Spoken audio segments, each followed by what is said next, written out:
मुझे कौन पूछता था तेरी बंदगी से पहले, कौन पूछता था? अरे हमारी तो जहाँ स्थिति थी कि अब क्या बताएं, एक ही पजामा कुर्ता में खेल हो जाता, बेई धो लो बेई पहन लो। हाँ, बड़े आदमी के लड़का बढ़िया चॉकलेट खाते 90-90 रुपया की, इतने बेई मिल जाए कच्चा आम, वही में काम चल जाता।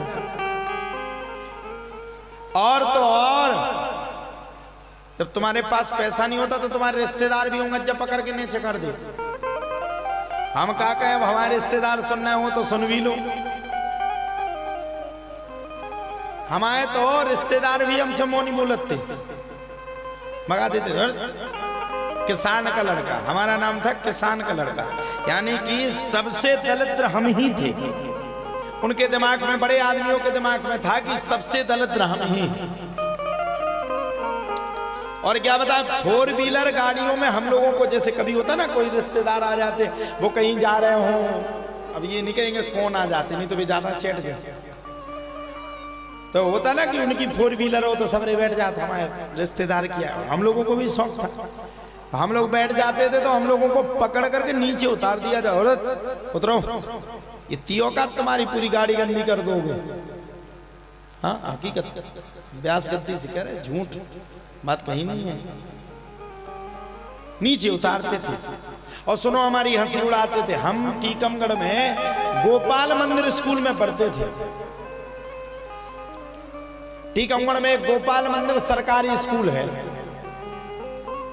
किसी ने सुना हो, कोई टीकमगढ़ में रहता हो तो उसको पता चल जाएगा। और हम रहते थे रौनक होटल कुंडेश्वर के पास। कुंडेश्वर मंदिर गए हो आप लोग? कौन कौन गया? अरे राम राम, एक ही जने गई। तो कुंडेश्वर रोड पर हम रहते थे, जहां से हम रहते थे वहां से स्कूल माता जी कम से कम 1.5 किलोमीटर था। हाँ 1.5। सबके बच्चे बड़े बड़े स्कूल में पढ़ते थे, महर्षि स्कूल में। हाँ, और घर में अगर किसी का लड़का बच्चा रोने लगा तो सबसे ज्यादा खुताई हमारी होती। हाँ। हाँ। ककरा लगा के हमारे कान में ऐसे घिस दिया जाता था। ककरा जाना तुम्हारे कान में लगा दो, लगा के देखो तो ना ऐसे घिस दो, हम कह रहे धुआं उड़ जाए।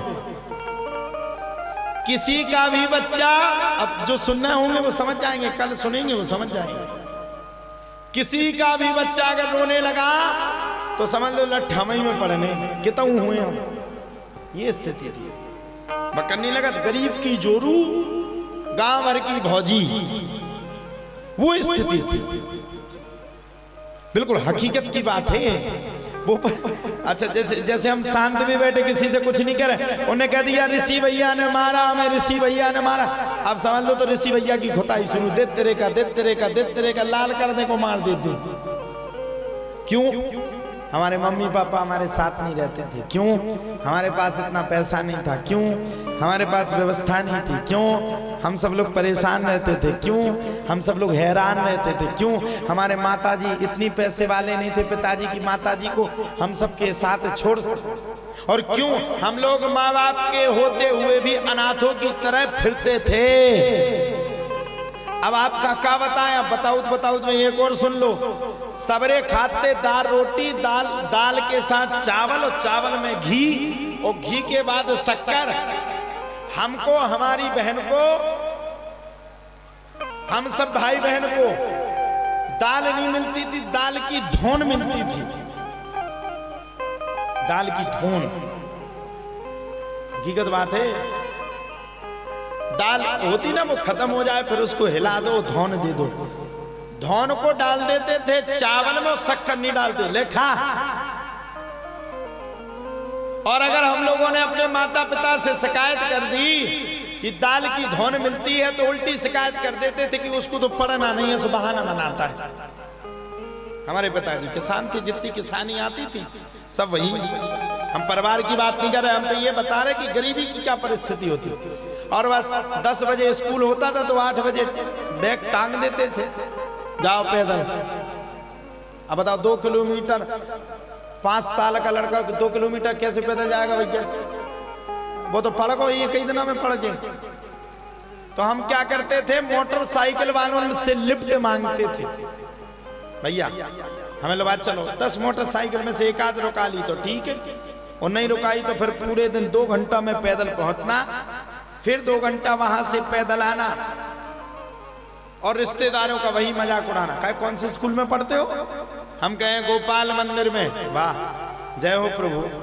जिनने मजाक उड़ाया उनका तो भगवान ने बहुत अच्छा किया, लेकिन भगवान ने शुरुआत में ही हमें अपने नाम पर पढ़ाया, गोपाल मंदिर।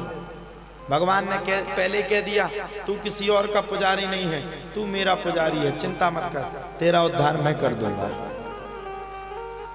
तू मेरे स्कूल में पढ़ रहा है, कोई कुछ नहीं करवाएगा तेरा, अभी से क्लास शुरू। यहां तक कि एक दिन की बात है, रक्षाबंधन के दिन हमारे पिताजी आए, और आज भी वो विपत्ति हमें याद है। उनके ऊपर किसी ने धारदार चीज से हमला किया, हकीकत बात है। रोने लगे पिताजी। अंत में पिताजी को कष्ट हुआ और जाकर के बिहारी जी के चरणों में छोड़ करके आया। हम समझ गए अपनी बेटा गरीबी तो है ही, पढ़ नहीं पाए तो सीताराम कंपनी जाने सीधो डायरेक्ट। हमने कहा एक काम करो, अब आप मेरे हो, मैं आपका हूं। बिहारी जी मेरा कोई रिश्तेदार नहीं, अब तो आप ही मेरे रिश्तेदार हो, कुछ तो कृपा होगी। रोज बिहारी जी को जाते थे, रोज दो भजन सुनाते थे, रोज प्रतिदिन का नियम था। और बस कहते थे भगवान एक ना एक दिन, पहले सबकी सुन लो, ये जितने कतार में लगे पूरे भारत की सुन लो, बाद में हमारी सुन लेना। एक दिन बस इतनी कृपा कर देना, धन दौलत नहीं मांग रहे, बस इतना कर देना कि हमें जिस माता पिता ने जन्म दिया वो शान से सम्मान से कहीं पर खड़े हो तो मेरे नाम से उनको ये पता चले कि फलाने के माता पिता खड़े हैं।